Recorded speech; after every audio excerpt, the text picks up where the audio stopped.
రైతు సోదరులకు స్వాగతం. పంటల మధ్య పోటీ నెలకొంది. మనం గతంలో కూడా ఒక వీడియోలో చెప్పుకున్నాం. ఏ పంట ఎక్కువ లాభం వస్తే ఆ పంట సాగు చేస్తున్నారు. దానికి భిన్నంగా వరి సాగు చేసే పొలాల్లో, ముఖ్యంగా ఖరీఫ్లో అయితే వర్షాకాలం వరి సాగు మాత్రమే సాధ్యం అవుతుంది. నీటిపారుదల సదుపాయం ఉన్నవారు రబీలో కూడా వరి సాగే చేస్తూ ఉన్నారు. మొక్కజొన్న సాగు చేసుకునే అవకాశం ఉన్నా కూడా కొంతమంది రైతులు జొన్న సాగు చేసి మంచి దిగుబడులు సాధిస్తున్నారు. చాలామంది రైతులు వరేసి వదిలేస్తూ ఉన్నారు. దీంతో తెలంగాణ, ఆంధ్రప్రదేశ్లో పండే వరి పంట భారతదేశంలో 8 రాష్ట్రాలకు సరిపోతూ ఉంది.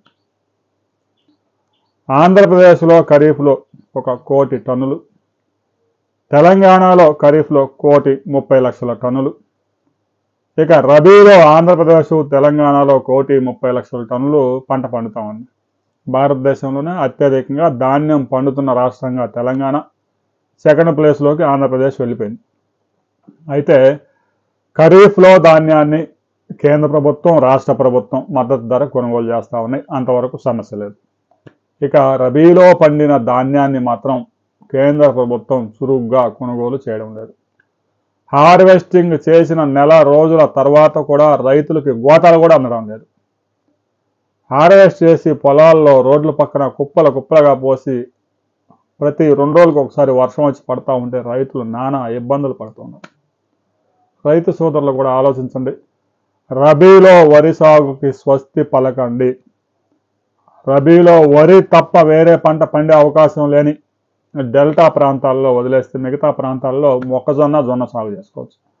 డెల్టాలో కూడా రైతులంతా మాట్లాడుకుంటే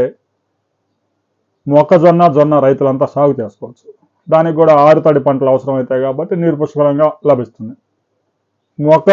ఎంత మొక్కజొన్న వచ్చినా కూడా మార్కెట్లో కొనుగోలు చేయడానికి పౌల్ట్రీ వాళ్ళు, అటు కోళ్ళ ఫారాల వాళ్ళు, కేంద్ర ప్రభుత్వం సిద్ధంగా ఉంది. మార్కెట్ కానీ పెద్ద ఎత్తున కొనుగోలు చేస్తూ ఉంది. ధర కూడా ఆశాజనకంగా ఉంది. మొక్కజొన్నలో నూతన వంగడాలు వచ్చాయి. 35 నుంచి 40 క్వింటాల దిగుబడి కూడా వస్తూ ఉంది. 4 నెలల పంట చేతికి వచ్చేసింది. కూలీలతో పనే లేదు. రైతు సోదరులు కూడా ఆలోచించండి. ధాన్యం రైతులు ప్రస్తుతం తెలంగాణలో, ఆంధ్రప్రదేశ్లో పడుతున్న ఇబ్బందుల గురించి ఎన్ని వీడియోలు చేసినా కూడా తక్కువే. తెలంగాణలో ఒక్క రైతు మార్కెట్ యార్డ్లో కుప్పలు పోసి 15 రోజులు మార్కెట్ యార్డ్లో పనుకుంటున్నారు కుప్పల దగ్గర. ఒక రైతు కుప్ప దగ్గరే గుండెపోటుతో ప్రాణాలు వదిలేశాడు. ఇక అకాల వర్షాలు, వడగళ్ళు విరుచుకు పెడతా ఉన్నాయి 2-3 రోజులకి. టార్పాలిన్ పట్టల కప్పినా కూడా గాలికి ఎగిరి ఉరుకుతూ ఉన్నాయి. ఇలాంటి పరిస్థితుల్లో రైతులు రబీలో వరి సాగుకి స్వస్తి పలకండి. మొక్కజొన్న సాగు చేసుకోండి, జొన్న సాగు చేసుకోండి, కూరగాయలు సాగు చేసుకోండి, రకరకాల పంటలు సాగు చేసుకోవడానికి అవకాశం ఉంది. వరి సాగు చేసుకుంటే మాత్రం ఇబ్బందులు తప్పవు. రాబోయే రోజుల్లో దీని మీద మరిన్ని వివరాలతో మనం మరో వీడియోలో తెలుసుకుందాం.